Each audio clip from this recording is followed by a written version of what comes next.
Nascida em uma das famílias mais poderosas da história, Mariana, ou Marianne, estava destinada à grandeza, mas também à tragédia. Casada com seu próprio tio com apenas 14 anos, ela se tornou rainha da Espanha e reinou em meio à guerra, traição e ao lento colapso de sua linhagem. Acompanhe-me na descoberta de sua história marcante e trágica. Marianne nasceu em 24 de dezembro de 1634 em Wiener Neustadt, perto de Viena. Seu pai era o arquiduque Fernando da Áustria, filho de Fernando III, imperador do Sacro Império Romano Germânico e uma das figuras mais poderosas da Europa Central. Ele também era rei da Hungria e da Croácia, um dos muitos títulos que os Habsburgos da Áustria possuíam no século XVII. Apenas 3 anos após o nascimento de Marianne, seu pai herdou o trono imperial. Isso significava que seus filhos desempenhariam um papel fundamental nas alianças matrimoniais entre as famílias reais europeias. Sua mãe, Maria Ana da Espanha, era filha do rei Filipe IV da Espanha, o que fazia de Maria Ana o produto de 2 das dinastias mais dominantes da Europa. Mas essa união não foi apenas um casamento estratégico, foi um casamento de sangue. Maria Ana e seus pais eram muitos primos próximos, um exemplo da prática obsessiva de endogamia dos Habsburgos, visando manter o poder dentro da família.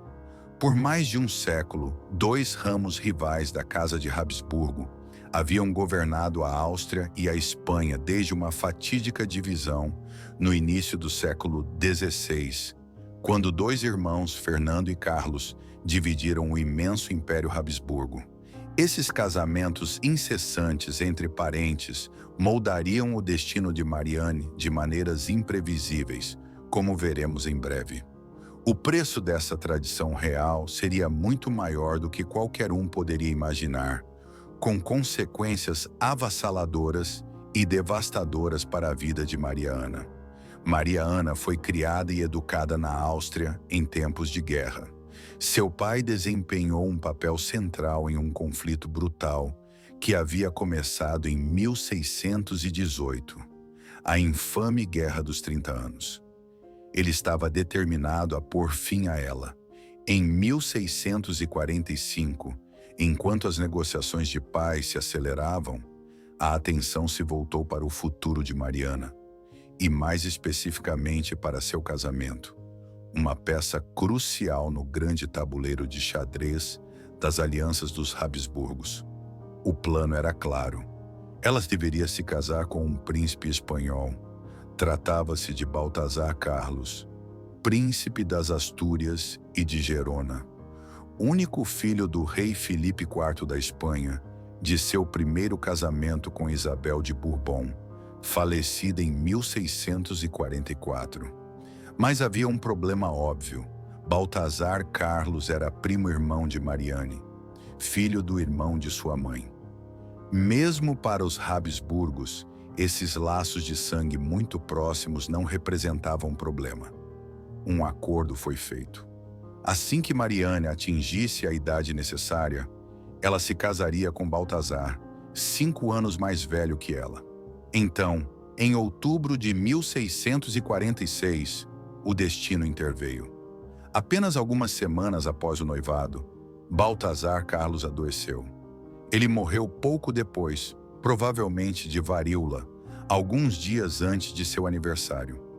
O noivado foi rompido e a Espanha de repente se viu sem herdeiro. Isso causou uma crise para Filipe IV, viúvo e sem sucessor masculino. Ele sofreu uma imensa pressão para garantir a continuidade dinástica. Sua solução: uma proposta chocante. Já que Baltasar não podia mais se casar com Mariana, Filipe decidiu casar-se com ela. Incrivelmente, o arranjo foi aceito. O casamento teve que ser adiado devido à pouca idade de Mariana, mas em 7 de outubro de 1649, ela se casou com seu tio em uma igreja perto de Madrid. Ela tinha 14 anos, ele tinha 44. Maria Ana fez tudo o que pôde para se adaptar à vida em Madrid. Com apenas 14 anos, ela era agora rainha consorte do maior império do mundo. O Império Espanhol se estendia pelas Américas, Filipinas e vastos territórios em outros lugares, tornando a Espanha uma verdadeira superpotência mundial. Seu marido, Felipe IV, era apelidado na corte de Rei Planeta, um título grandioso que simbolizava o alcance global de seu império. Lançada no coração da realeza espanhola em tão tenra idade, Mariana não teve escolha a não ser se adaptar rapidamente.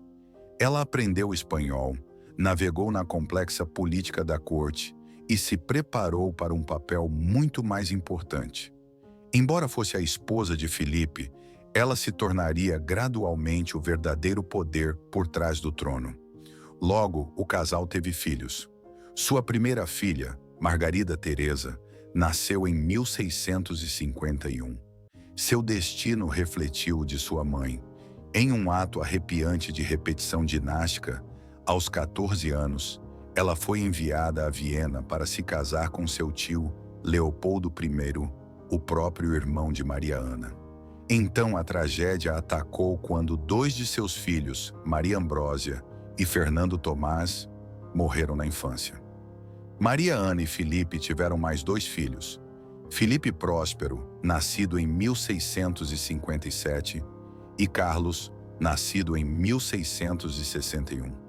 Mas a infelicidade continuou. Filipe Próspero morreu em 1661, deixando apenas Carlos como a última esperança para o trono espanhol.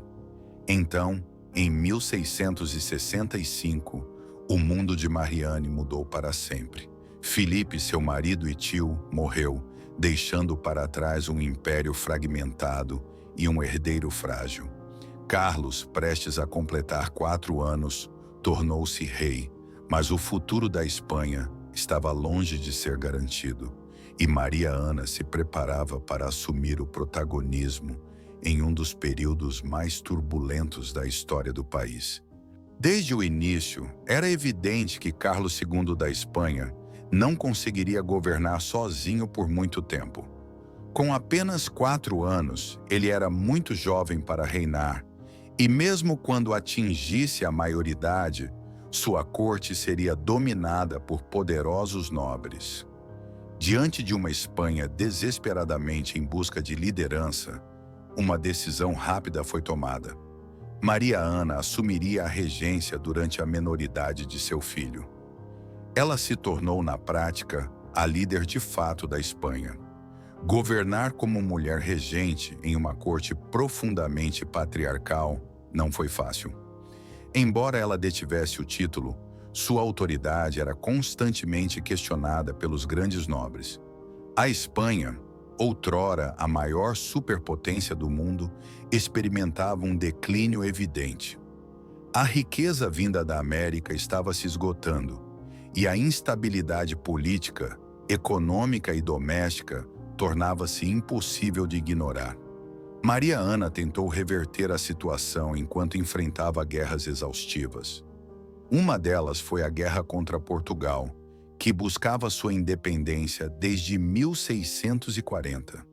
Com o conselho do jesuíta Johann Eberhard Neithard, ela assinou os tratados de Aquisgrão e de Lisboa em 1668, reconhecendo a independência de Portugal e encerrando o conflito.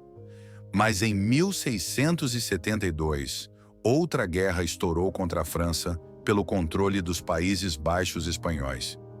E o mais preocupante de tudo, a saúde de seu filho Carlos era alarmante. Carlos nunca se desenvolveu completamente.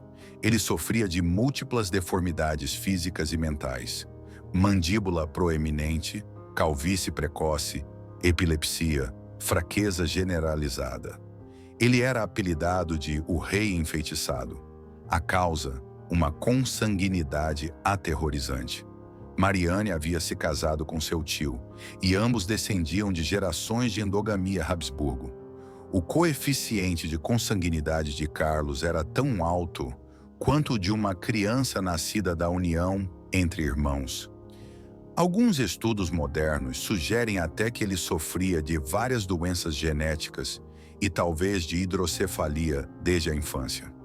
Em 1675, Carlos foi declarado maior de idade aos 14 anos, encerrando oficialmente a regência de Maria Ana. Mas como ele era incapaz de governar efetivamente, Maria Ana retomou o poder de forma indireta. Ela foi brevemente deposta por João da Áustria, filho ilegítimo de Filipe IV, mas este morreu em 1679. Mariana então recuperou o controle. Um de seus últimos atos foi garantir a sucessão. Ela casou seu filho com Maria Luísa de Orleans, sobrinha de Luís XIV. Foi um casamento infeliz e sem filhos. Após a morte de Maria Luísa, ela arranjou um segundo casamento com Maria Ana de Neuburgo, também infrutífero. A linhagem dos Habsburgos na Espanha estava condenada. Sua neta favorita, Maria Antônia, também morreu jovem. Exausta, doente e desiludida, Mariane morreu em 1696, aos 61 anos. Toda a sua vida dedicada a preservar a dinastia Habsburgo havia falhado. Carlos II morreu sem herdeiros em 1700. Ele havia nomeado como sucessor Filipe de Anjou, neto de Luís XIV, ignorando as vontades de sua mãe. Isso desencadeou a Guerra da Sucessão Espanhola, um conflito devastador que durou até 1713 e terminou com o Tratado de Utrecht. A Espanha perdeu territórios e os Habsburgos foram excluídos do trono espanhol para sempre. Assim, o destino trágico de Mariane e de seu filho projetou uma longa e sombria sombra sobre toda a Europa.